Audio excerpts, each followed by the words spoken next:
Let's begin and daven that all of the hostages, that this fruit of our learning should bring back all of the hostages and protect our soldiers and Am Yisrael, all of the innocents, and bring a speedy end to all of our conflicts. Amen. With that we're going to go back and we almost finished this sugya last week. This week I want to tell you I told you when we finish the sugya we're going to look at later halachic opinion. And what I want to do, I want to prepare you for the fact that there are many variant girsaot in this sugya. There's really a wide range. I was looking at just today, actually, I was looking at the different girsaot in the Hachi Garcinan website, which is the comparative manuscript website on just this sugya that we're doing. We're not going to look through that, but I am going to show you the Rif and possibly the Rosh. I managed to take time to lay out the Rif to make it easier to read. I didn't do the Rosh. You mean the Gersaot of manuscripts, not Gersaot of Tanaim, because no, right, yeah, because we talked about that also, but yeah, I'm talking about manuscript variation. Yes, talking about manuscript variation. Yeah, because it's not clear, so different people thought it maybe to correct it in some way or another, because it isn't very clear. Yeah, so I mean, it leads into a question about the variant manuscripts. If people were correcting because they thought they knew better than the girsa in front of them and they corrected it, or I think I've mentioned this before. There's different theories about this that also, and I actually showed you an example of this, that the girsa of any given sugya could have changed at that time. In other words, in the original discussion, that discussion might have been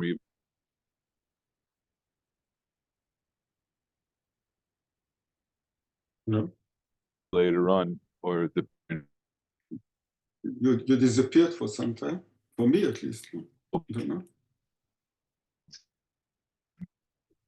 Have changed their minds. I show you will be. Shel, you've actually been freezing off and on. Can everybody? Okay. Tell me when you can hear me straight. Put your thumbs up if you can hear me properly. Okay. So yeah, you'll have to tell me that the internet connection here is really not good. It's not a good connection. So anytime I freeze up, just let me know. But what was I saying? Girsa. We see there are different reasons for girsa changes, and one of them is that some of them go all the way back to the original time of the discussion, and or they can go back to the time of Chatimata Gemara, like when the Gemara was actually redacted, and it could be that even after then, just like in all kinds of books that we're familiar with, you get there's an edition, and then later on the author modifies it. He brings out a second edition. The Rambam, just on the Perusha Mishnayot, was constantly changing his girsa throughout his life. Rav Kapach says that he changed it. He went through it at least 4 times, and each time changed things. So we have this with the Gemara also, and then plus, like Paul said, in other words, it could be that copyists, when they were copying the Gemara, thought that there was a mistake. What I'm going to show you today, I want to try to finish the very last part of the sugya, but I'll show you today the way the Rif brings down the sugya, which is markedly different than the way we have it. And so we could spend many weeks, literally many weeks, on going through all the different variations, but we're not going to do that. I'm going to give you a taste of them, and we'll look at the Rif and we'll look at the Rambam, and then we'll look at the Tur and the Shulchan Aruch and the way, Poskim Paskin today.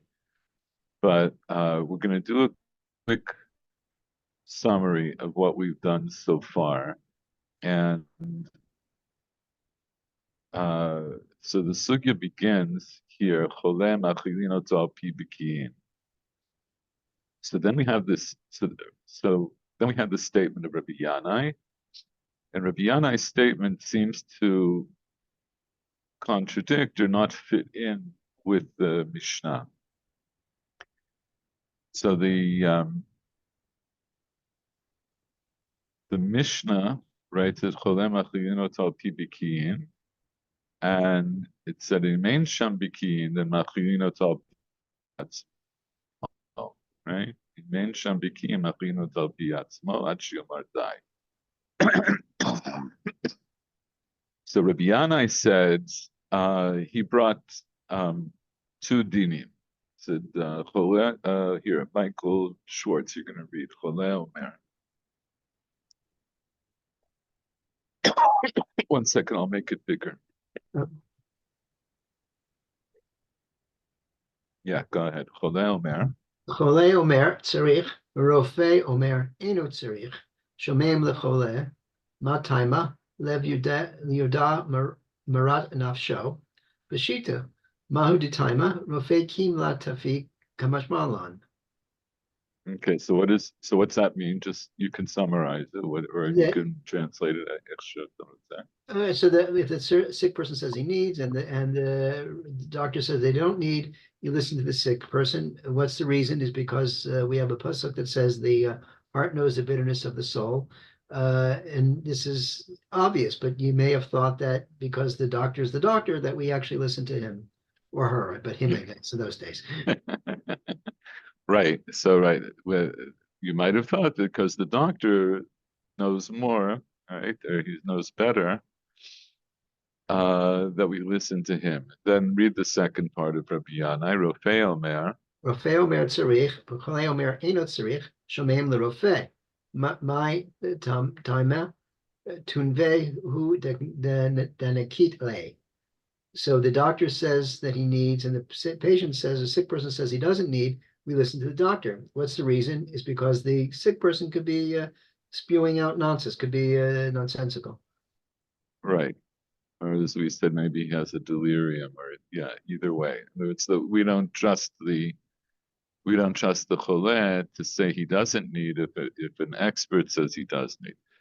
But now the Gemara asks kashas on Rabbi Yanai. So Paul, you will read Tanan Choleh. Tanan Choleh ma'achilin oto al pi beki'in. Right, man, the whole Okay, so that's just the right. So beki, what is important is the beki'in, the amenic. Well, we'll see. Go ahead. Yes, al pi beki'in and al pi atzmo in, ועל פי עצמו לא. על פי בקיאים in, על פי בקי אחד לא. Okay, so what are the kashas that the Gemara is asking from the Mishnah? Yes, they ask, what do they mean by beki'in? What does the Mishnah mean by מאכילים אותו על פי בקיאים? And then they, well, when you read it the first time, you wouldn't pay attention to it, that it is a plural, yes. So it says that if there are many experts, yeah, it's true, but if there is only one, then it's not true. That's the second thing. Al pi beki'in in, al pi atzmo lo is the first one. Al pi atzmo, it's if the sick person says, the opinion of the sick person, no. Okay, so these are kashas on Rabbi Yanai. What are the Yes. kashas on Rabbi Yanai? How is this different than Rabbi Yanai?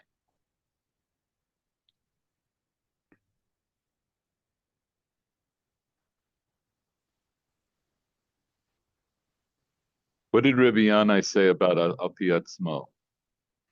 Right? We just read, Chole omer tzarich, Rofei omer no tzarich, shomin l'chole. Mhm. But according to this part of the Mishnah, Chole machilin Al Pi Bikiyin, what's the diuk? Al Pi Bikiyin, in other words, you feed him according to experts, but not according to himself. But Rabbi Yanai said that if the Chole says, I need, you do feed him. So that's one contradiction. And the second one is Al Pi Bikinin, Pi Baki Echad Lo. And that contradicts the other part of Rabbi Yanai, where it says Rofei Omer Tzarich L'Cholein, no Tzarich Shomin L'Rofei. But it's only one, according to Rabbi Yanai, you only need one Rofei. Mhm. But according to the Mishnah, you would need two. Yes. So this line of the Mishnah comes in contradiction to Rabbi Yanai. So that's the question. How do we understand the Mishnah in light of Rabbi Yanai, or how do we understand Rabbi Yanai in light of the Mishnah? They don't go together. So the Gemara answers. Read a little more. Hacha b'may askinan. Hacha b'may askinan, דאמר לא צריכנה. Okay, so לספור ליה על פי בקיא. לא wait, צריכה. so here, Hacha b'may askinan, da'amar lo tzrichna. So that's one answer. So what's the Hacha b'may? What does Hacha b'may askinan mean?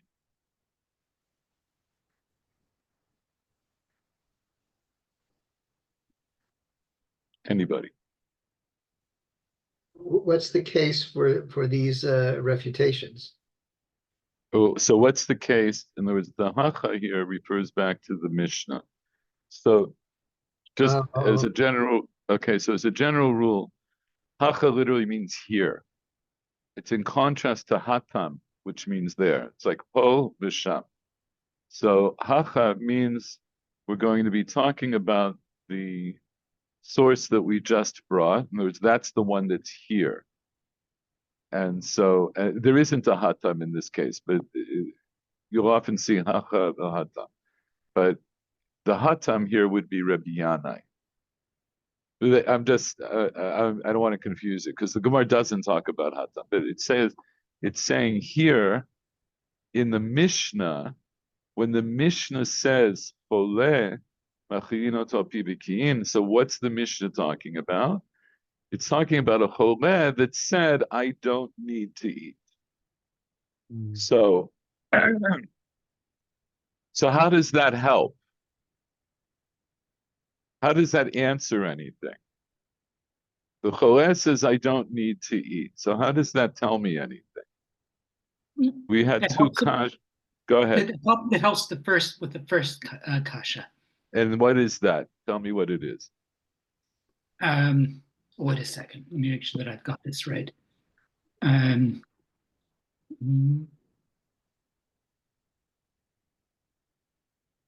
Okay, since so it helps the first kasha.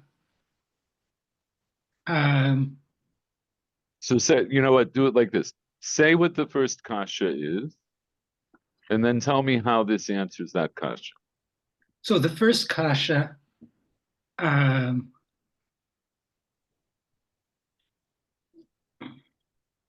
Okay, so the first kasha would say that we feed him if the biki'in would seem to suggest that we feed him according to the. Don't hedge your bets. Tell me what it says. Don't say it seems. What does it say? What was the what was the Gemara? What was the kasha that the Gemara was asking, and what's the answer? So the kasha is why if Rabbi Yanai says that we go according to the testimony of the Hole. I mean, go according to the Hole if he says that he needs to eat, even against the objection of a doctor, according to Okay. Rabbi. But the Gemara says that no, we actually go against the opinion of the Hole if there are if experts say otherwise. Right. So Rabbi Yanai said that if the Choleh says I need to eat and the doctor says he doesn't need to eat, you listen to the Choleh. But the diuk from the Mishnah was if the bikin, in other words, if doctors say he needs to eat and he says the doctors say he doesn't need to eat and he says I do need to eat, we listen to the bikin, we listen to the doctor. It's a direct contradiction. So hacha b'mayaskinan, the amar lo tzrichna. So what are we talking about here? Where the Choleh said, I don't need to eat. So how does that answer the question? There's not a contradiction because this actually fits with the second part of what Rabbi Yanai was saying, which is that if doctor says say that he needs to eat and the Hole says otherwise, we assume that the Hole is delirious or just not. Okay. So the second part of Rabbi Yanai said that if the doctor says he needs to eat and the Choleh said I don't need to eat, we listen to the doctor. And so now what are we saying? The diuk that we made a moment ago from the Mishnah, Choleh machirino al pi bekiyin, al pi bekiyin in, al pi atzmo lo. What was our assumption here? That the Choleh was saying, I need to eat. That was what we assumed. And that way there would be he would be in conflict with the bikiyin, right? So it's saying right, the diuk is only applicable to the case where he doesn't want to eat. Right. So in the way we learned it, we assumed that it meant that even if he said, I want to eat, right? So the Mishnah doesn't say, it just says Choleh. And it doesn't tell us what the Choleh says or doesn't say. But the way we learned it a moment ago, we said Choleh machirino al pi bekiyin. So it sounds like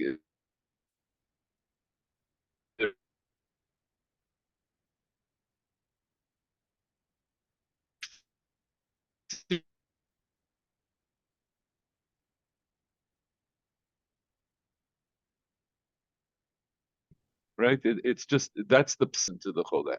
So in the beginning here, Shell, you froze again for actually okay. Like maybe half a minute or so. Okay, so I'll say that again. When we learned the Mishnah didn't tell us what the Choleh was saying. So in this first part of the Mishnah that said Choleh machilino tal pi bekiyin, we could make this diuk. We could say al pi bekiyin in, al pi atzmo lo. In other words, the way the Mishnah tells us, it sounds like if there are bikiyin there, you have to listen to the bikiyin no matter what the Choleh says. Regardless of what the Choleh says, we're going to go after the bikiyin. And then what did Rabbi Yanai say? Rabbi Yanai said, if the Choleh says, I need to eat, we listen to him, even if the bikiyin say no. So that was the kasha. And so now we say, Hacha b'mayaskinan, the amar lo tzrichna. So the case that we're talking about is a case where the Choleh said, I don't need to eat. In other words, that's how I'm learning the Mishnah. That's the Hacha. Hacha, in our Mishnah, b'mayaskinan, what are we dealing with? We're dealing with the Choleh who said, I don't need to eat. Then machilino tal pi bikiyin. Then I ask the bikiyin, and I feed according to them. And as Michael Werner said, so then that part does seem to agree with what Rabbi Yanai said, in the case where the Choleh said, I don't need to eat, and the doctor says he needs to eat, we listen to the doctor. So that answers that part of Rabbi Yanai. But then the Gemara continues with another question, another point. So Michael Werner, what does it say? V'lisfulei. Lisfule al biki. Lo Al tzaricha. pi baki. Al pi baki. Lo tzaricha. De'ika acharena behadia de'mar lo tzarich. Okay, so you remember what these words mean? You remember what this means? No. Okay, so lisfulei means, so let us feed him according to a baki. Lo tzricha. No, I still need the Mishnah to tell me the way it tells me, because di'ika achrina behadei, not behadei, because there's another one with him, the Amar lo tzarich, who says he doesn't need. So this is a little trickier. So the what's v'lisfulei al pi baki? So let's feed him according to a baki. Rashi says, Daha be'echad nami amar Rabbi Yani d'shomin l'rofei. Right? So in other words, the Mishnah still says al pi b'kiyin, and now I say, okay, but let's feed him according to one baki, because that's what Rabbi Yanai said. So why does the Mishnah say bikiyin? According to Rabbi Yanai, it should be enough just to have one baki. So lo tzricha. No, I still need it. I still need the Mishnah to say bikiyin. What does that tell me that I wouldn't have known? The ika achrina bahadei, that there's another one with him. The amar lo tzarich. There's another what? Doctor. There's Baki. another doctor, another baki, who says he doesn't need to eat. And so now what we're saying is, we're learning the Mishnah as follows. We're saying the Choleh is saying, I don't need to eat. So we feed him according to bikiyin. Why doesn't the Mishnah just say, feed him according to a baki, like Rabbi Yanai? So the Mishnah is adding in another possibility, which is that there's more than one doctor. And one doctor is saying he needs to eat, and one doctor is saying he doesn't need to eat. And so, machilino to apibikino, I feed him on the advice of the experts, even when they disagree. As long as there's a doctor that says he needs to eat, then we feed him. That's the way I'm learning the Mishnah right now. Okay? Maybe you should represent the whole discussion according to a flow diagram with all the. I should. I always want to do that, but I almost never do because it takes time, which it's very precious to me. But yes, it would make it. You have many branches, and it would go like logical branches in the discussions. Mm-hmm. No, it would. You could definitely make a good flowchart from this. If I really put my mind to it, I'll try to do that, at least for the way we're learning the sugya. It would be helpful because, like I say, there are different girsaot and different opinions. So it doesn't that you have to make different flowcharts to show the differences. But for the moment, this is what we're up to. So the way we're learning now, we're saying the Mishnah means as follows. We're talking about a case where Choleh says, I don't need, it's Yom Kippur, he is sick, and he says, but I don't need to eat. But there's a doctor who says you do need to eat, and there's another doctor who says you don't need to eat. So the Mishnah is saying, "Machriino talpi bekin," I'll feed him not according to the agreement of two doctors, but I'll feed him even if there are two doctors where one says he doesn't need to eat. Okay, that's what we're up to for the moment. Now we're going back. So Go ahead. just to clarify, it's not saying that you need two doctors regardless of whether they agree or not, but rather we feed them even if there are two doctors and they disagree. Very good. Yes, yes. That's the way we're learning right now. It doesn't mean that you have to go and find two doctors. We can say, and this would be Rabbi Yanai. So Rabbi Yanai says, look, if there's one doctor there who says he needs to eat, then you feed him. And the chidush of the Mishnah is, even if there are two doctors and one says he doesn't need to eat and one says he does need to eat, we'll go after the one who says he needs to eat. It's not like you have to go and look for more doctors. Now we come back to the Mishnah itself, and we're going to focus on this second part of that first line. So, Michael Schwartz. Ma'achino to al pi beki'in b'shita. Safek nefshot v'hu safek nefshot l'hakal. Lo tzricha de'echa trei achrina v'hadei de'amre lo tzarich.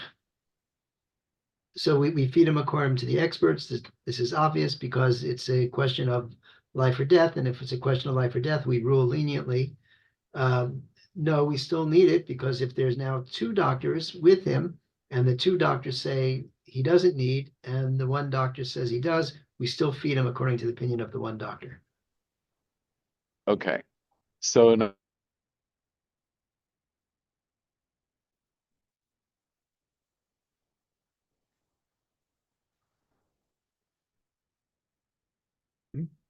no, I need it in case there's another doctor who says he doesn't. You froze again. I'm so sorry. Um, hold on 1 second. You know what? If it happens one more time, I'm going to try using my phone for the internet. It might be more reliable, but let's try it. Let's see how long we can go like this. So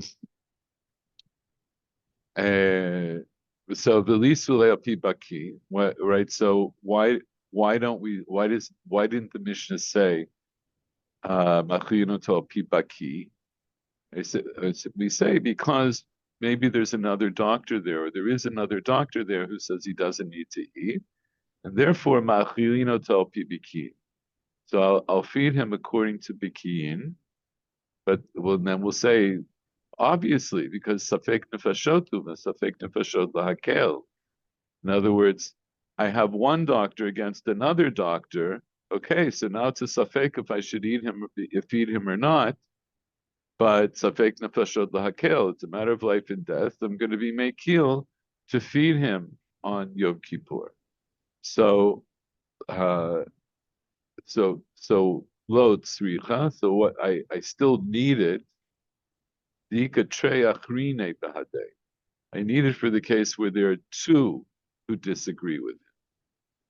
So the way I learned this last week, the way I'm learning it now, is that the Gemara when it comes to this, when it's asking this question of Pshita, because of Safek Nefashot, the Havamina is that there's one doctor against one doctor.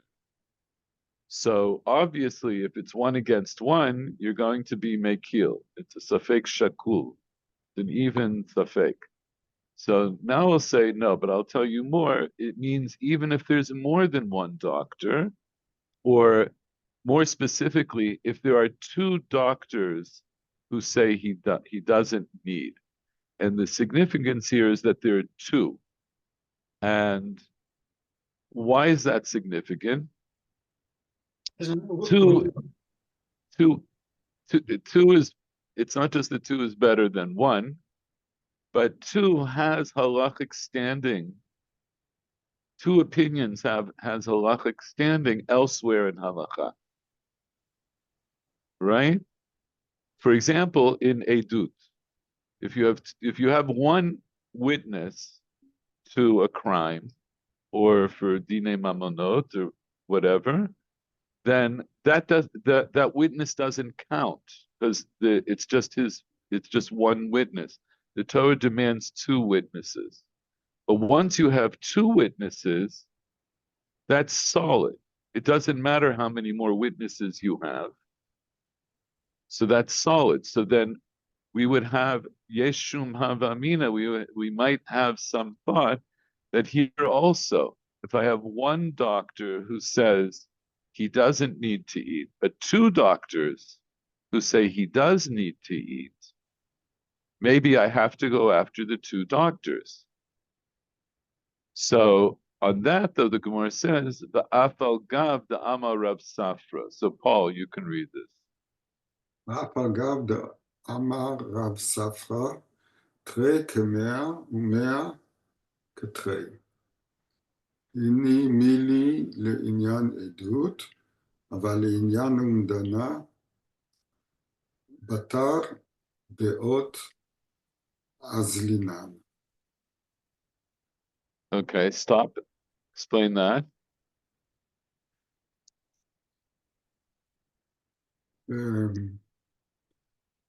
Two are like 100 and 100 are like two. Well, but this is only true for testimony. For testimony, witnesses, I don't know. But if it's a question of done, counting. Evaluation. Evaluation, yes. Like the doctors do. No. Yeah. Oh. Everyone evaluates it for himself. Yes. But the last. No, so batar here means batar means achar. Achar deot as in hochin acharei deot. Achar deot as linan. I decide according to this. You decide according to the right. So in other words, the opinion. No. Hello.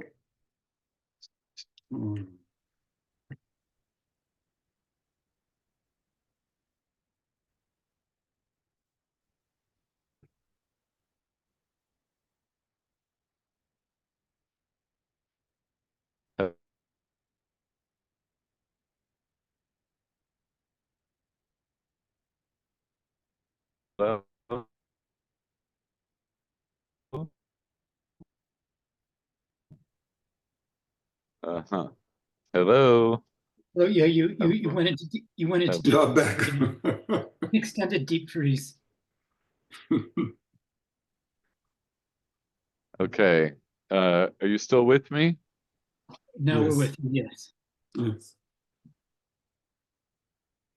Oh. No. No, He's good. no. Can anybody no. hear me? So No? you're just skipping in and skipping out. So you were frozen for a long time, and then you said, "Does everybody hear me?" And then you froze again, and now you're back. Okay. Welcome back. Thanks. All right. Let me see if I can make a better connection. Just give me a moment. This is very unfortunate because we're trying to keep a lot of things in our head, and every time I'm interrupted, it's harder. Yeah.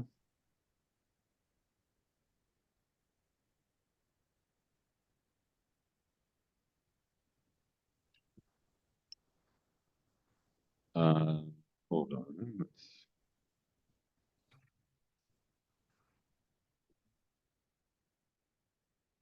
America claims that it's a technology champion. Who claims that?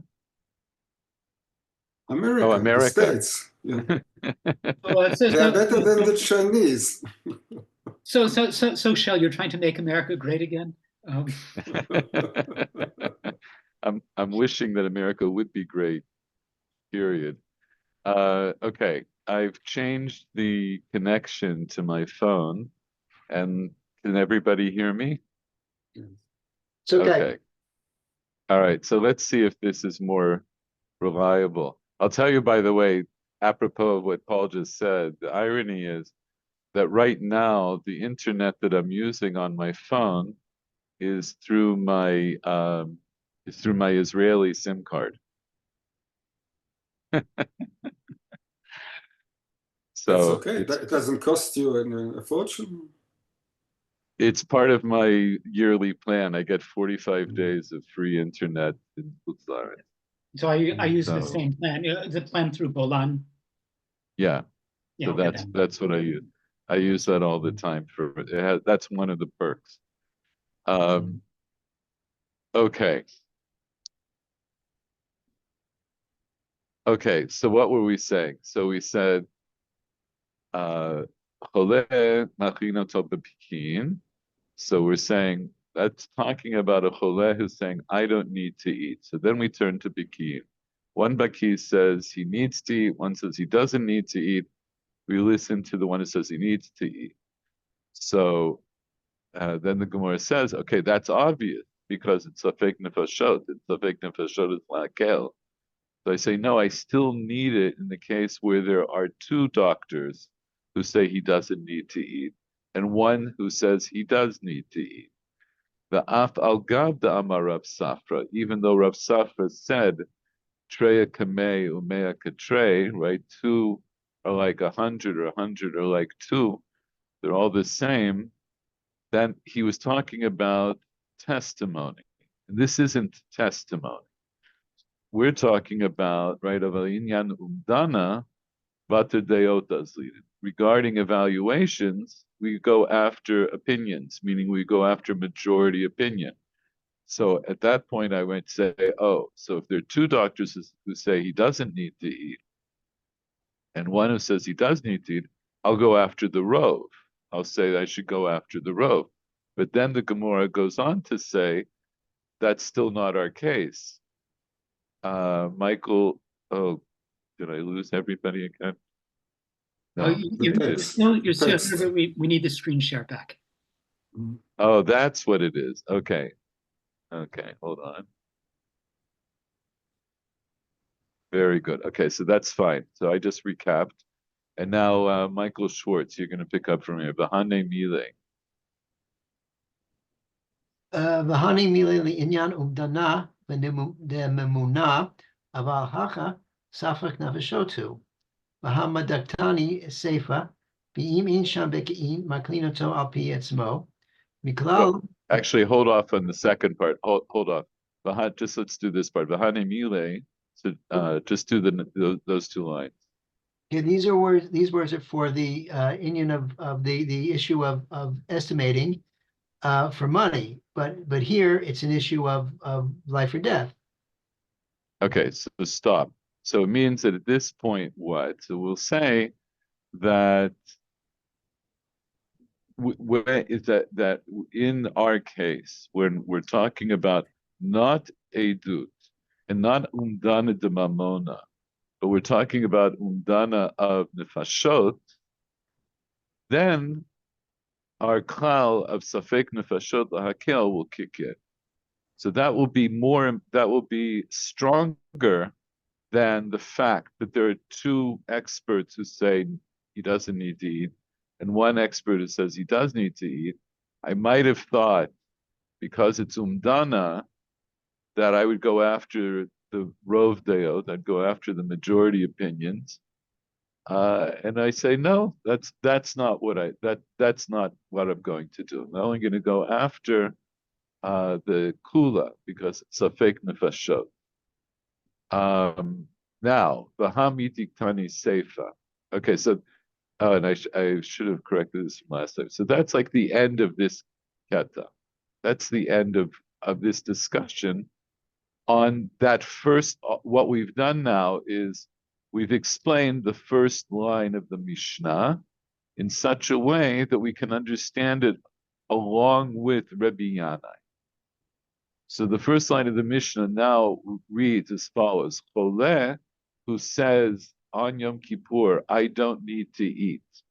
Machilino tal pi bikiyin, I feed him according to experts, even when one expert says he needs to eat, and even when two experts say he doesn't need to eat, I still feed him according to the expert who says he does need to eat.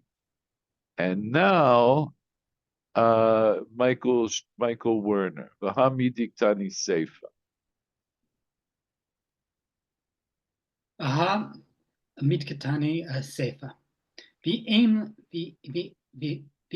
ein asham b'ki'in, machlin oto al pi etzmo. Michlal deresha de amar tzarich. Stop. Okay, so this is a kasha that the Gemara is asking. So can you explain just the words first? V'hami diktani seifa.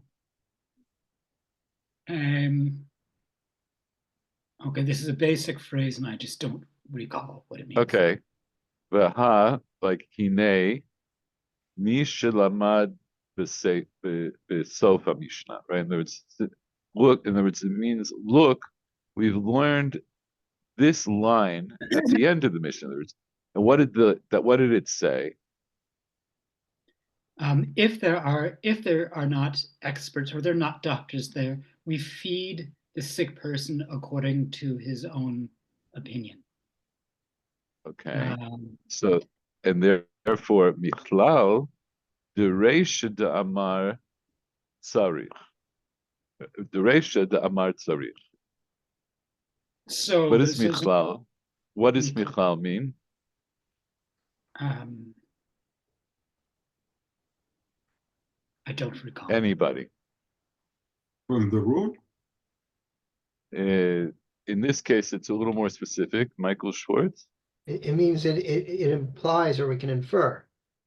Yes, it implies. Michlal, in this instance, it means that the Mishnah implies to us by its words, the Reisha, the Amar Tzarich.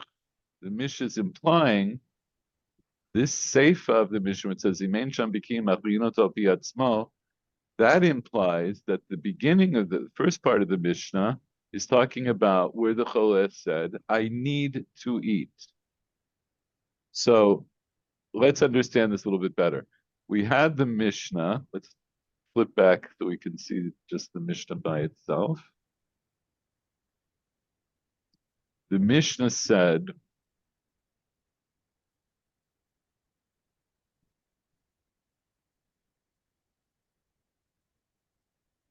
here. So, right, this was our Mishnah. So we just explained now the Mishnah, the Gemara just explained the Mishnah. It says, this is talking about a choleh who says, I don't need to eat. And so we consult experts. And in the case where there's even two experts who say he doesn't need to eat, and one expert who says he does need to eat, then we feed him according to the opinion of that expert. V'im ein sham bikiyin, ma'achilino to pi atzmo. So if there are no bikiyin there, then we feed him according to his opinion. So what does that tell me about the choleh in the first part of the Mishnah?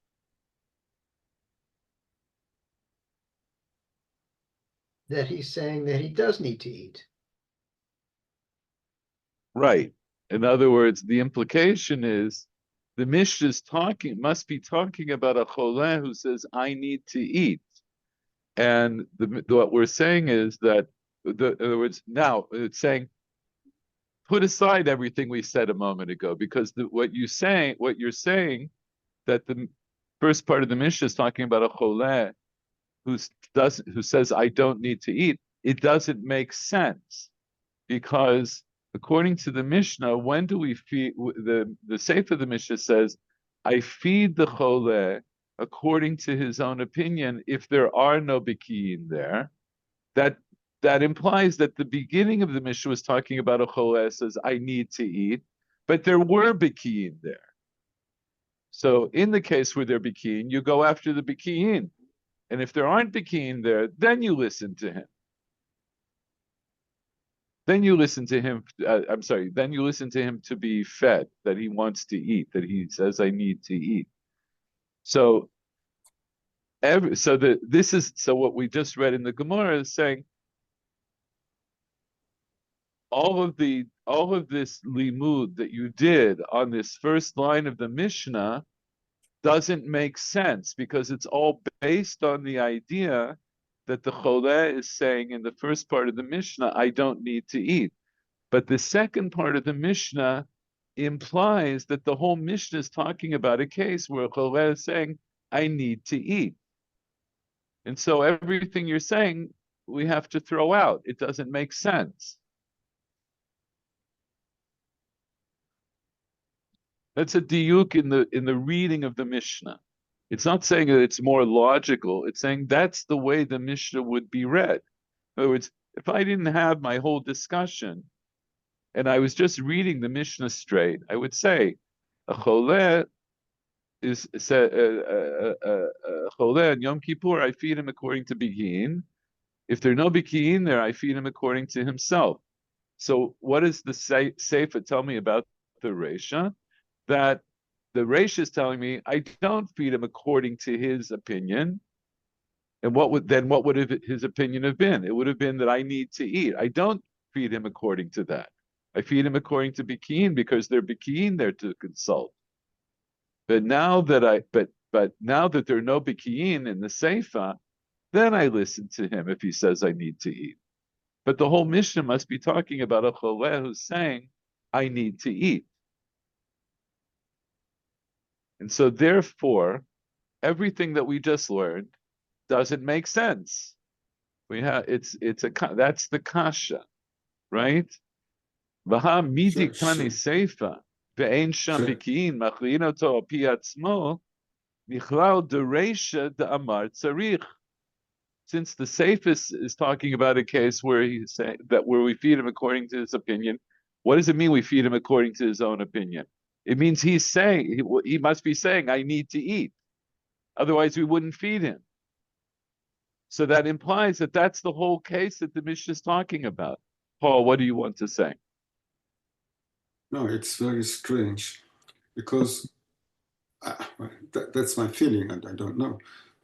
No, it's okay. Go ahead. The person who wrote the Mishnah, or who summed it up, he didn't think of all these possibilities, of all these branches. I think so. But the Gemara supposes that, yes, he did it, and now we have to explain what all these branches are. It's like, I don't know, כאילו אתה חופר בתוך דבר שהאדם הראשון שכתב את זה בכלל לא חשב להיכנס לכל הדברים האלה. Okay, so I disagree with your premise because the premise is saying, look, the Baal HaMishnah was saying something very simple and you're making it very complicated. Right? Yeah, yes. No, it's not more complicated. But he didn't think, he didn't analyze all these things. And now so I disagree with the premise. The whole assumption is that Mishnah is Mishnah is the way halacha is brought down in its most concise form. So I want to put in as few words as possible. I want to say as much as possible. Why? Because if you have to memorize Shisha Sidrei Mishnah, the fewer words that I have to memorize, it will make it easier for me to memorize. So the Baal HaMishnah, it's completely reasonable to assume that he was extremely careful with his words, dafka, so that we could make these diukim, dafka, so that we could parse every word and every phrase, so to get all of the possible implication. And that's what we're continuing to do. So what we did, what the Gemara did is it first analyzed just the first statement in the Mishnah, and it came to the conclusion that it came to. But then the rest of the Mishnah, correct. Can you hear Shelley, me? been breaking up. Shelley, breaking up again. Okay, tell me if you can hear me again. Yeah, now it's good. I feel very disconnected. I feel very disconnected. Um, um, right. So okay. So that's what I would say to you, Paul. I think Yes, the whole but point of the whole point of the Gemara, not just here, but everywhere, is to analyze every single word of the Mishnah and the possible implications, with the assumption that the Tana of the Mishnah was extremely careful with his words and did include all of these possible permutations. but That's the if it's basic like this, assumption of, if it's like this, how yeah. do you explain that there are different? Often, I don't know here, but often there are different opinions. One Amora would say explain it in one way, and another Amora would explain it in another way. So it's not. It's a development from the original text. It's not something which is implied by the original text. Or I would turn that around. I'd say, no, the very fact that you can analyze the same Mishnah in different ways it's all based on the assumption that the original Tana had intended one thing or the other. And what you're saying is true. We do have different disagreements about how to learn Mishnayot within the It's very Gemara. common. We Very definitely have common. that. Yes. Mhm. It's very very common, but all of those disagreements are based on the premise that the Mishnah was written in such a way that we do need to interpret it and learn all of the possible implications. But the problem is that words are words, and sometimes you can take them in one direction. You could take the same words in a different direction, right? This is true of Nituach HaMishnah. It's certainly true for Parshanut on the Torah, right? Where you can have the same words, and one Tana says they mean this, and one Tana says they mean that, and they could be at complete odds with each other.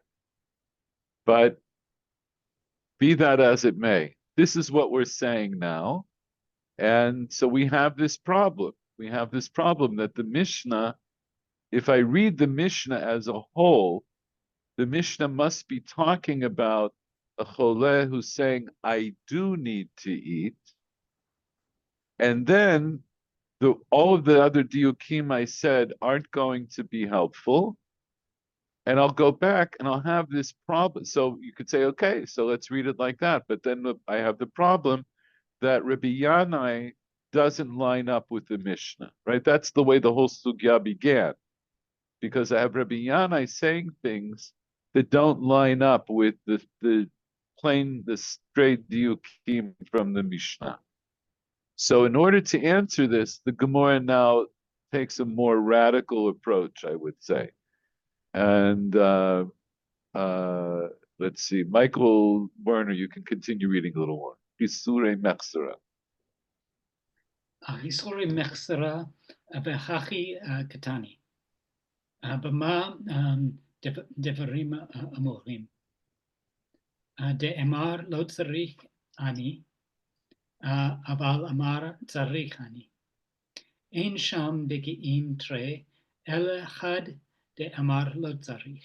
Me'achalin oto al pi atzmo. Stop. Okay. So, do you remember what Chisure Mechsera v'hachi katani means? No. Okay. Paul? You know? Okay, Michael Schwartz conveniently walked out for the moment, so I'm not going to ask him. So, Chisure Mechsura V'Hachikani means there's something missing from the Mishnah, and this is the way we will learn the Mishnah.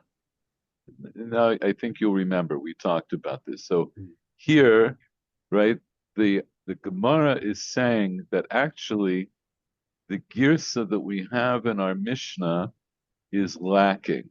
Either it means that there are actually words missing from the Mishnah that we have to supply, or it means that this is an understanding that the Tan of the Mishnah had when he wrote the Mishnah. But either way, it means that in order to understand this Mishnah properly, we have to supply a section that's missing from the Mishnah. So there's something missing from the Mishnah, and this is the way we will learn the Mishnah. Bamed Varim Amurim. So now, this I should have done for you to make it easier, but it's like this. The Mishnah said, Choleh Machilino To'api Bikiyin. And now we're saying, what comes after that? These words, Bamed Varim Amurim. When do I say that I feed the Choleh according to the opinion of Bikiyin? The Amar lo tzarichani. In other words, when the Mishnah says Choleh Machilino To'api Bikiyin, when do I turn to the Bikiyin? In the case where the Choleh says, I don't need to eat. Aval Amar tzarichani. So that, in other words, what we're saying is the way we learned until now to answer for Rabbi Yanai, you're right. The Mishnah doesn't say explicitly that the Choleh says, I don't need to eat. So we're going to put that in. In other words, that's how we are now going to say the Mishnah should have been written. The Mishnah should have been written like this. Choleh machilino to'api bikiyin, bamed varim amurim, da'amar lo tzarichani. And that's the first part of the Mishnah. Aval amar tzarichani, but if he does say, I need to eat, ein sham bikiyin trei, if there aren't two bikiyin there, el echad da'amar lo tzarich, and there's only one there who says he doesn't need to eat, ma'achilino to'api atzmo. So now that's how I learned the whole Mishnah. So again, the Mishnah goes like this. There's a Choleh on Yom Kippur who says, I don't need to eat. Then I turn to experts. And then if there's one expert who says he needs to eat, of course we feed him. If there's one who says he needs and one who says he doesn't need, I still feed him. And even if there are two who says he doesn't need to eat, and one who says he needs to eat, I am going to go after the one who says he needs to eat. But if the Choleh himself says, I need to eat, and there aren't two other bikiyin there that contradict him, and there's only one who says he doesn't need to eat, then I feed him according to what he says. So according to the way the Gemara is learning now, there's an implication that if there were two bikiyin who said he doesn't need to eat, and he says, I do need to eat, the implication is I would go after the bikiyin. Do you see that? Which is different. This is different from what from the preceding conclusion. It seems to be it's a different case, right? Because in the first case, that's a case where the Choleh says I don't need to eat, and in this case where he says I do need to eat, then if there would be two bikiyin against him, then I would not feed him. That's the implication. Here, let's see Rashi.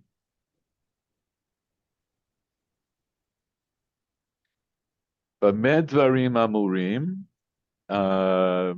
and Michael Schwartz, Bamed Dvarim Amurim, במה דברים אומרים, דמאכילין אותו על פי בקיעין, כלומר דבעינין בקיעין, דאמר לא צריך, ואמרי בקיעין צריך, מאכילין אותו, אבל אמר צריך אני, אם אין שם בקיעין, אם שם בקיעין תרי, דאמרי לא צריך, אלא אחד מאכלין אותו על פי עצמו, כרבי ינאי דאמר שומעים לחולה. So we feed him according. We feed him according to experts. For example, if I'm not sure. So I just want to 1 second. I just want to clarify. So Rashi's explaining this problem that we had in the right. The Gemara brings up that it seems like Choleh Machina Tobekin is talking about a Choleh who says I need to eat. So the Gemara says no. The Gemara is talking, the way we're learning the Mishnah is that Choleh, Machina Tobekin, Bamedvar Amurim, the Machina Tobekin. In other words, when do I say that I feed him according to experts? That's all like one, the Dibura Matchil and here, this is all one sentence. Bamedvarim Amurim, when do we say these things in the Mishnah that we feed him according to Bekin? Klomar, and Rashi adds in, Diba'inan bikin. That is to say, we need bikin. We have to have bikin to make this decision. So when do I say that I feed him according to bikin? That is to say, I ask the bikin, I need the bikin. The amar, when do I say that? The amar lo tzarich. When do I say all of that? When who said he doesn't need to eat? The Choleh. Where the Choleh said, I don't need to eat, right? That's what we said in the Gemara, the Bamed Amurim. It's talking about a Choleh who says, I don't need. That's when I need to bring in Bikiyin. So that's how Rashi's making it a little tighter, because he's saying, Choleh machlino to bikiyin. Why do I need the bikiyin? Because the Choleh himself says I don't need to eat. So now I need to ask bikiyin if they think he needs to eat or not. So the Choleh says I don't need to eat. Now continue. V'amre bikiyin. And the experts say that they need to feed him. V'amre bikiyin sarich. Machilin oto. But if the experts say says, that if the experts say that he needs, then we feed him. Okay. So that's now that's the ratio of the Mishnah. Choleh, who says, I don't need to eat, then I have to turn to Bikiyin. So if the Bikiyin say he needs to eat, then I feed him. Now continue. Aval Amar. But if he says that I do need to eat, if there are not two doctors that say that he doesn't need, rather one, and we feed him according to himself, like Rabbi Yanai, that says that we listen to the Choleh, that we listen to the sick person. Okay, in other words, now it's going to come out exactly like what Rabbi Yanai said. Because what did Rabbi Yanai say? He said, Choleh omer tzarich, Rofei omer lo tzarich, shomin l'choleh. And that's the way we're going to learn the Seifa of the Mishnah. So that's how we learn. So this is now, at this point, this is the way the Gemara is learning the Mishnah up until now. Now we have another opinion. And this goes to what Paul said. Paul said, look, there are, we see that Amoraim can look at the same Mishnah and make different diukim. So now we're going to have another one. So Paul, Mar bar Rav Ashi Amar. Mar bar Rav Ashi Amar. Kol Ika de Amar Tzarich Ani, Afilu Ika Mea de Omri Lo Tzarich, L'didei. לדידי שמעינן, שנאמר לב יודע מרת נפשו. Okay, so what does Mar Bar Avashi say? This is just he's just paskening. He says, this is the din. So what's his din? Every person, every sick person who says that I have to eat, even if there are 100 experts, it's not written here, that say that he doesn't have to eat, nevertheless he should. We listen to him, to the sick person. Right. Shomim lo. As L'didei shamina he means knows shomim better, lo. he knows better, he knows his mind better than everyone else. Yes. Okay. And so now, so Mar Bar Avashi now introduces Which makes a sense. different. It makes sense, but it doesn't necessarily make sense in terms of the way we just learned the Mishnah. Okay. Because the way we just learned the Mishnah, we said, if the Choleh says, I need to eat, and there's there are only two one experts, doctor, but if there are two experts who disagree with him, so, then but we you don't should, feed him. we don't, yes. But And this now is Rav Ashi against says, Pikuach Nefesh. It doesn't. well, no, it's not against it's not necessarily against Pikuach Nefesh, because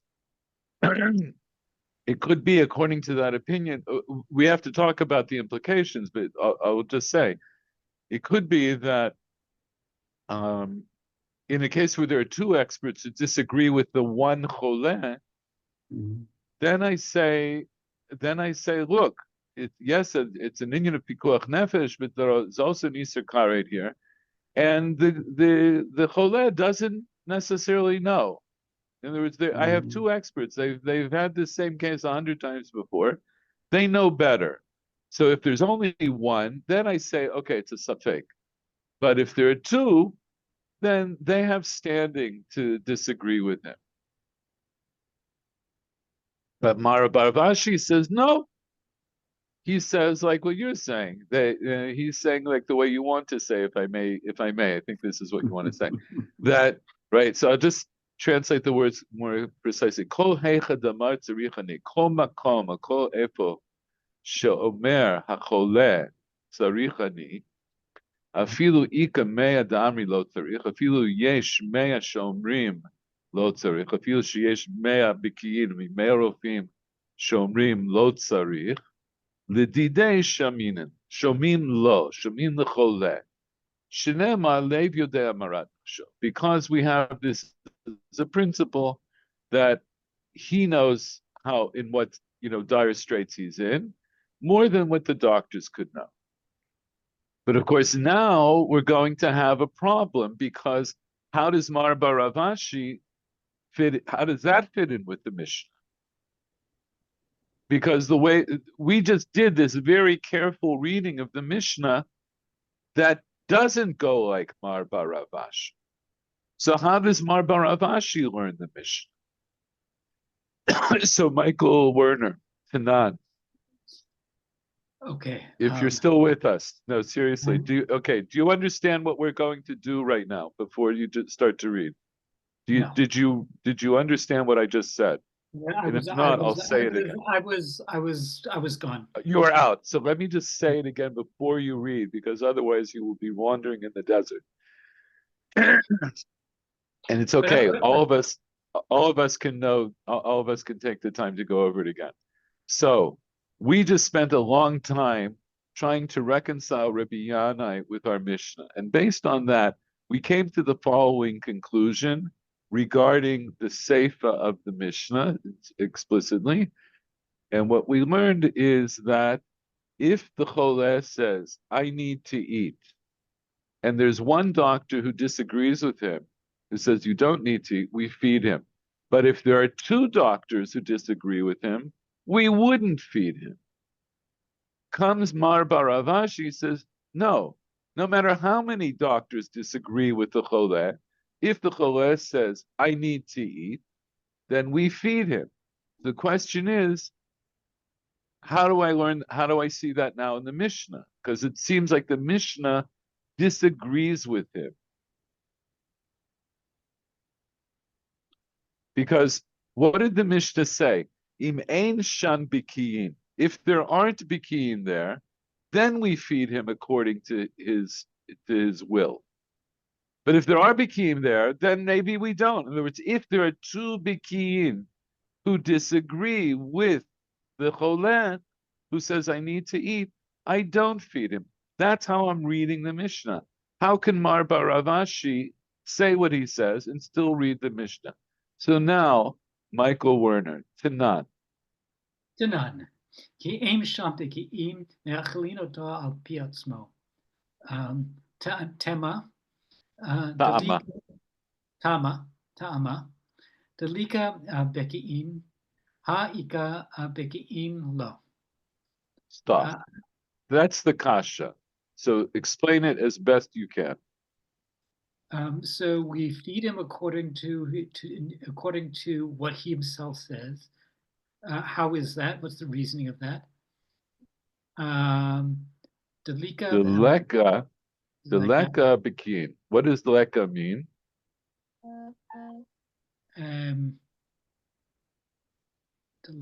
What does leka mean and what does ika mean?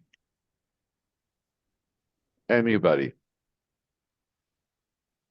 Oh, yesh, no? Yeah. Which is one is yesh and one is ain. Which is which? I'm going to say deleka is ain. Right. And ika is yesh. Okay, so now explain. So the Mishnah said, Im ein sham bikiyin. Then we feed him according to himself. We feed the choleh according to what he says when he says, I need to eat. Tama, so the reason or the reasoning here is the leka bikiyin. Michael Werner, go ahead. The reason is that there aren't beki'im. However, the reason for what? The reason for what? The reason for our going with the opinion of the choleh who says needs to eat is that there are not beki'im. Right. Ha'ika biki'in lo. But if there are beki'in, then we don't feed him. Then we wouldn't feed him, right? So that's the diuk that we made earlier. Now it's more, in other words, that was the diuk that was implied. Here it's more mifurash. But that's the way we learned the Mishnah until now. So this is a kasha on Mar Bar Avashi, because Mar Bar Avashi says, even if there are 100 bikin, we feed him according to himself. But that's not what the Mishnah says. So, continue reading. Hachi ka'amar. Hachi ka'amar. B'ma devarim omrim amorim de'emar lo tzarichani. Aval amar tzarichani. Ein sham beki'im. Ein sham beki'im klal. Me'achelin oto al pi atzmo. Shneimar lev yodeh marat nafsho. Okay, this is going to be a little trickier, but I want you to translate as much as you can. So, first of all, hachi ka'amar means literally, this is how it is said. In other words, this is the way I'm now going to understand what the Mishnah is saying. I'm not changing the words, but I am going to understand the words differently. Hachi ka'amar. Now go ahead. Bamed varim amurim. According to what?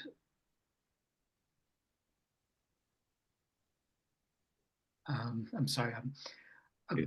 Okay, you're a little fuzzy. It's okay. Bamed varim amurim. So when do we? In what are these words said? In other words, when the Mishnah said, "Ein sham biki," when the Mishnah said, "Choleh machilin oto al pi atzmo," this is the equivalent in Hebrew of hachi b'may askinan. It's the same thing. Bamed varim amurim. When do we say this din of choleh machilin oto al pi bikin? The amar lo tzarichan. when the Choleh said, I don't need to eat. So again, that's the Reisha of the Mishnah, and now everybody holds that's the Reisha of the Mishnah, right? Aval Amar Tzarichani, now it's the Seifa. If he said, I do need to eat, Ein Sham Bikiin Klal. So what did the words of the Mishnah are? Im Ein Sham Bikiin Machilin Oto Piatzmo. We're going to understand those words differently. And we're going to understand that to say, if he says, I need to eat, then there are no experts. That is, the experts are commanda lesadami, as we would say. It's as if there aren't any experts there. That's ein sham bikin.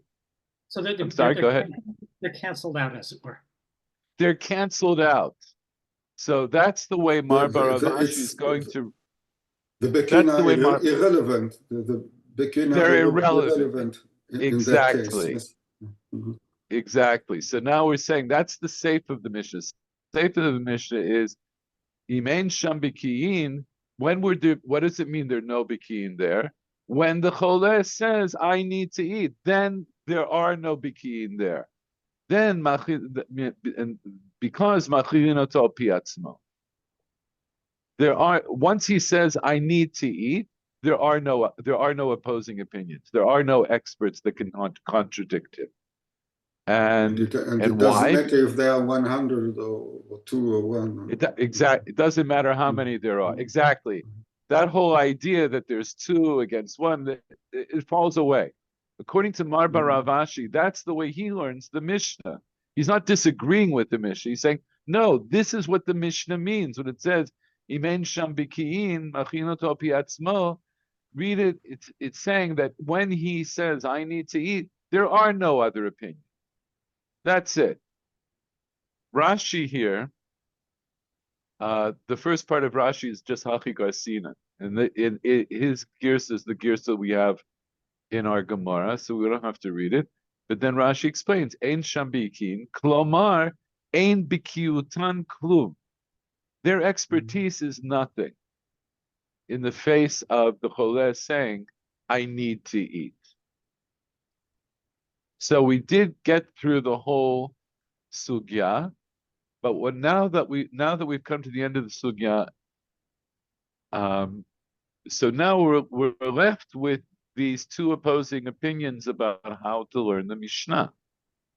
So the first part of the Mishnah, Choleh Machinoto Piatzmo, everybody holds that's talking about a Choleh who says, I don't need to eat.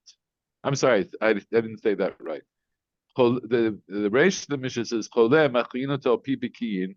Everybody holds the Mishnah there is talking about a Choleh says, I don't need to eat. So then we have to ask for expert opinion. The Seifa, though, I have a machloket about how to learn the Seifa. Is the Seifa talking about a case where Choleh says, I need to eat, and I have one doctor who says he doesn't need to eat, then I feed him according to Al Piatzmo. But Im Ein Sham Biki, and how do I learn the Mishnah? Because the Mishnah says, Im Ein Sham Bikiyin, if there aren't 2 doctors who disagree with him. The implication is, once I have 2 doctors who disagree with him, then I don't feed him. Or do I learn the Mishnah like Mar Baravashi, who says, no, that's not what the Mishnah means at all. It means that once the Choleh says, I need to eat, there are no doctors there. The doctors don't count anymore.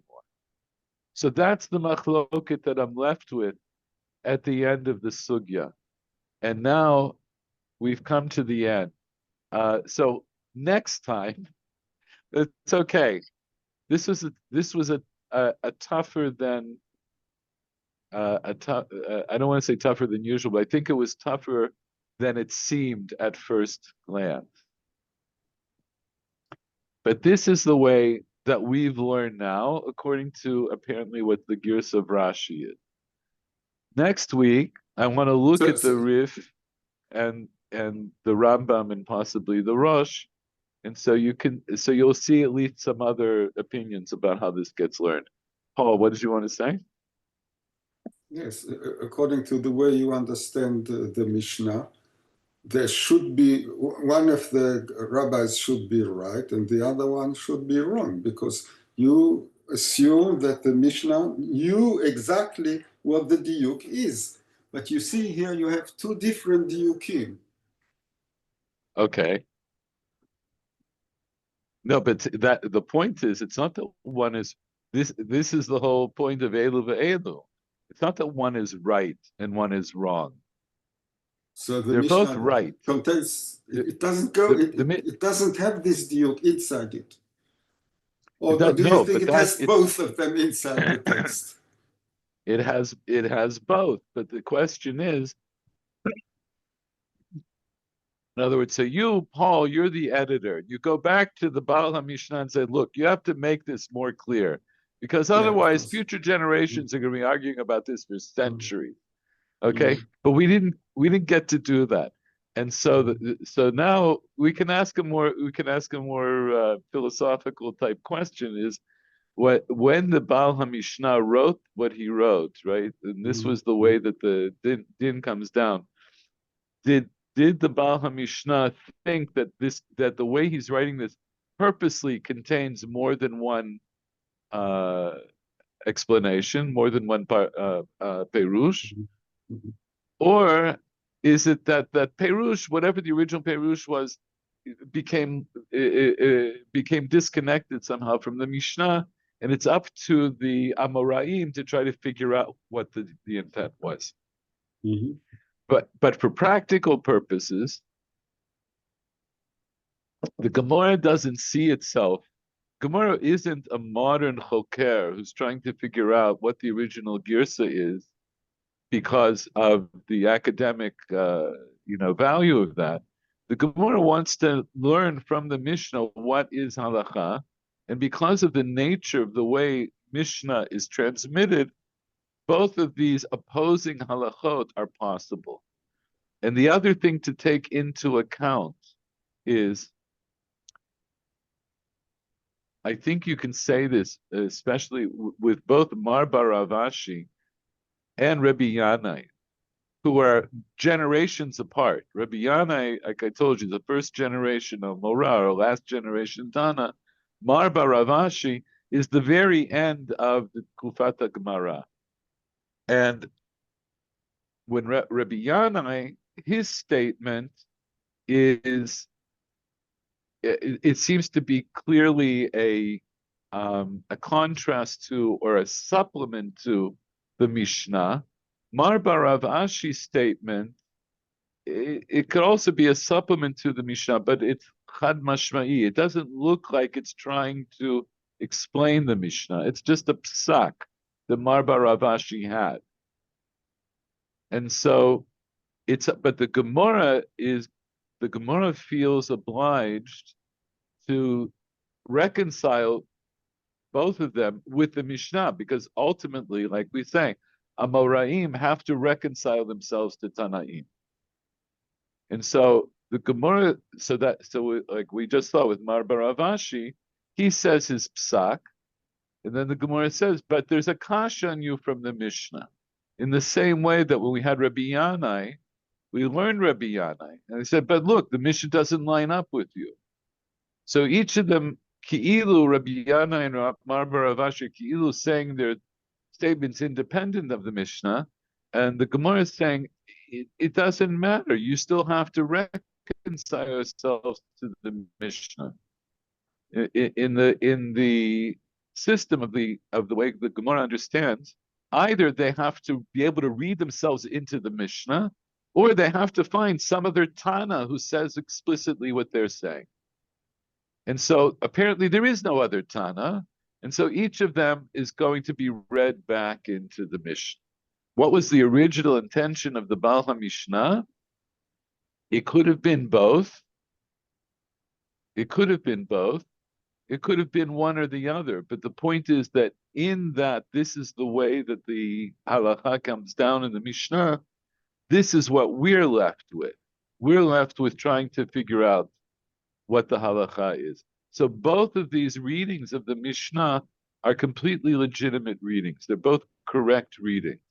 And now we're left with the question is, okay, but now I have a clear halachic difference. And it's a big difference, right? There's a big difference. Because according to the way I'm going to learn in the first instance, and this would fit into Rabbi Yanai, because Rabbi Yanai says, Choleh omer tzarich, v'rofei omer lo tzarich, shomim lecholeh. But he only talked about one rofei.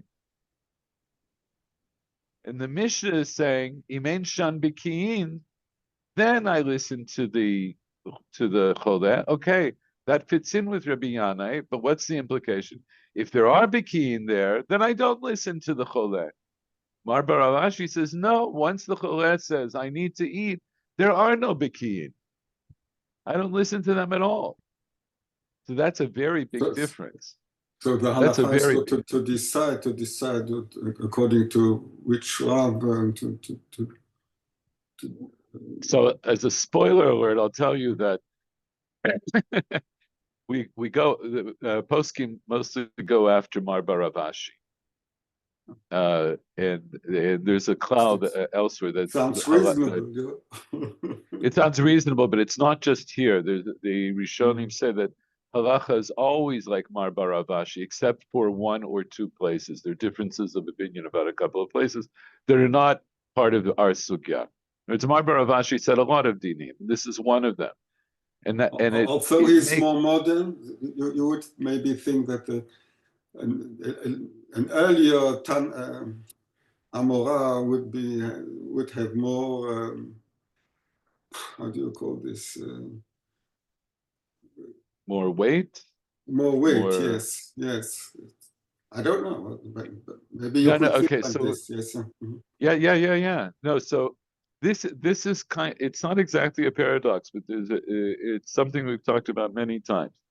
That on the one hand, Tanaim are, once we come to the end of Tkufat Mishnah, then the Tanaim, whatever the Tanaim said, is sacrosanct, the kadosh. That is, and we can't change that. But as we know, so now what do we know? First of all, they're machlakot bein Tanaim, right? The Tanaim don't always agree among themselves. So that leaves us room for later generations to stay like one or the other. Or here, our sugya is a very good example of where I have one Tana in a Stam Mishnah, which implies that this was agreed upon by all the Tanaim, because it's not attributed to any one Tana, but I have two very distinct ways of learning it. And so it's not that the Tana doesn't have more weight than the Amorah, but in terms of Sak Din, now I have to figure out which of these Shatim in the Mishnah am I going to go after. And so one of the other klalim is, and this is kind of the ironic part, that in general, we're going to go after Batrai. We go after the later opinion. The later opinion. In other words, we generally go after the later opinion. The assumption being that and I just pointed out, Rabbi Yanai is an early Amorah. Mar bar Avashi is the very end of the Amoraim. So the tendency is to go after Mar bar Avashi. The assumption being he saw the whole sugya. In other words, he learned this. He learned this whole discussion, and this was the psak that he came up with. So he took into account everything that preceded him, and he said, "But this is the way we learn." That's and for practical purpose, as it were. And so for practical purposes, in a sense, that's also applicable ad hayom, that if I have a posek hador, bidorenu, who disagrees with the posek from 100 years ago or 200 years ago, it's exactly the same thing, because the assumption is that posek hador, he learned those other poskim. And he says, but this is how I paskin. I told you this story where someone went to Rav Soloveitchik and asked him a shaila, and he paskined, And then the person who asked him says, but in the Kitzur Shulchan Aruch, it says not like the Rav. Mhm. And Rav Soloveitchik looked at me and said, "No, ich bin euch the posek. I'm also a posek." Mhm.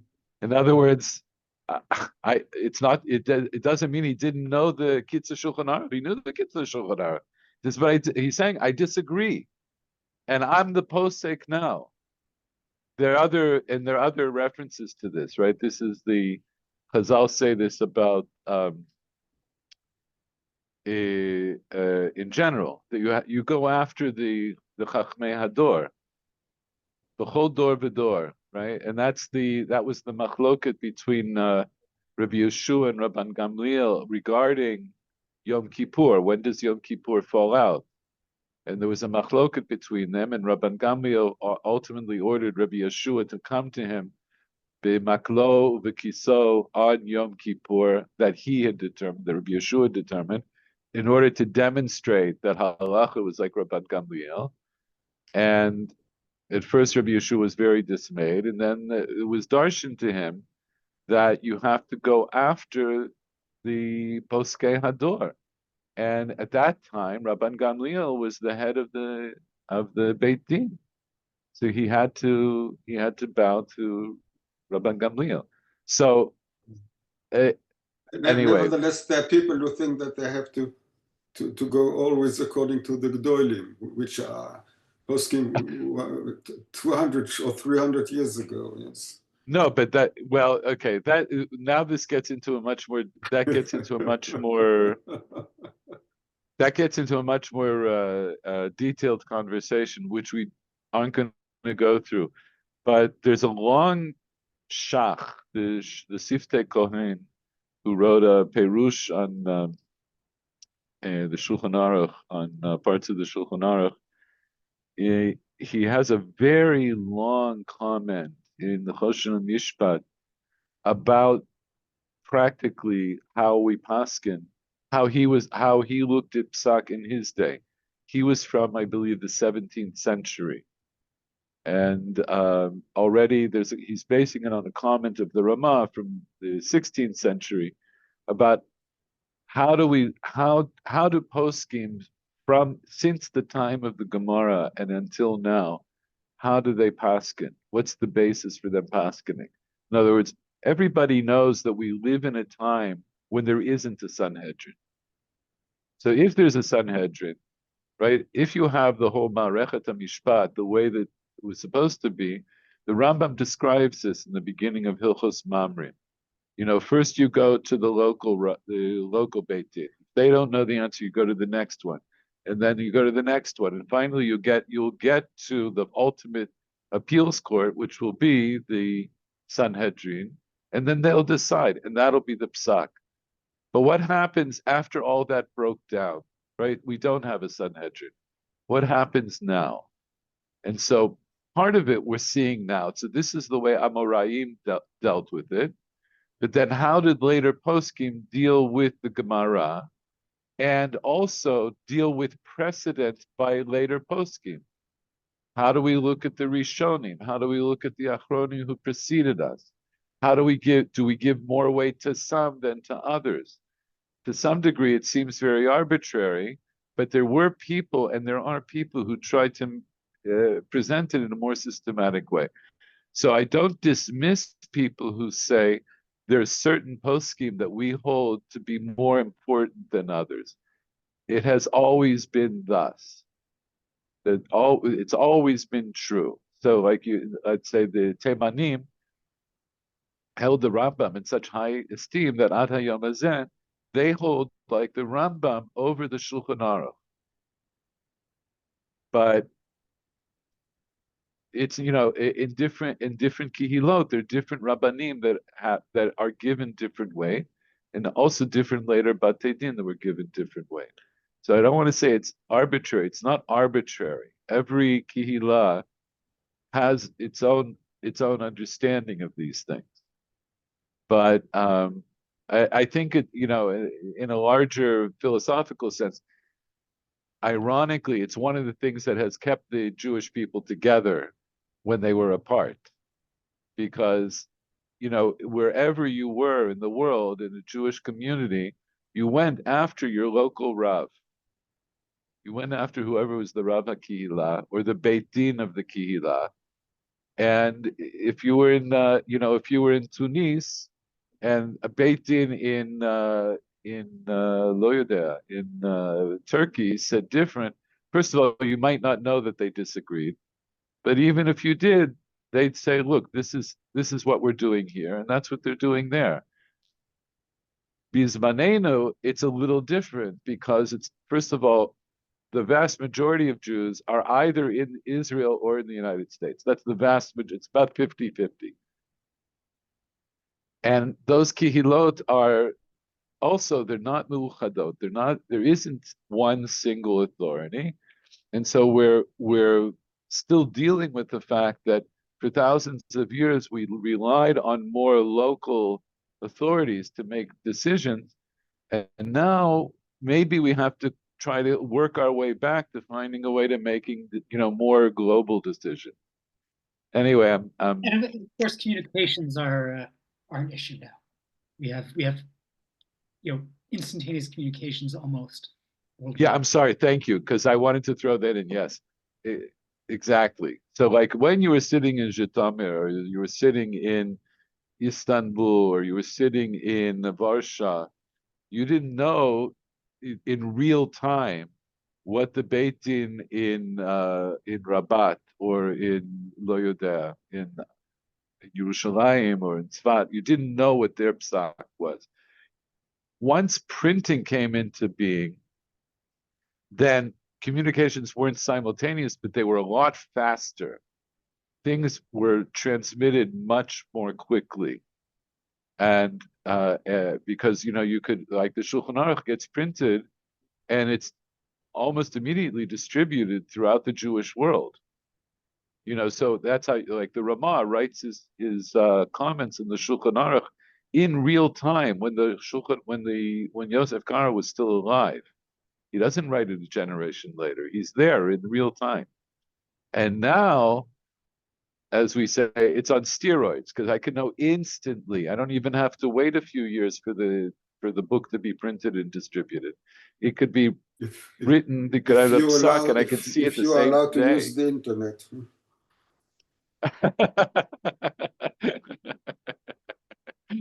Good point. Very good point. Okay, thank you. Yes, because a happy home is a home that doesn't have internet. Anybody who's walked around Haredi neighborhoods should know this. Although I am reaching the conclusion that a happy home is a home without Facebook, but that's certainly true. That's L'Kulei Alma. Okay, so anyway, yes. So we went quite late today, but I think we did good work. Thank you. See you next week. Thank you. Good night. and Bye-bye. bye-bye.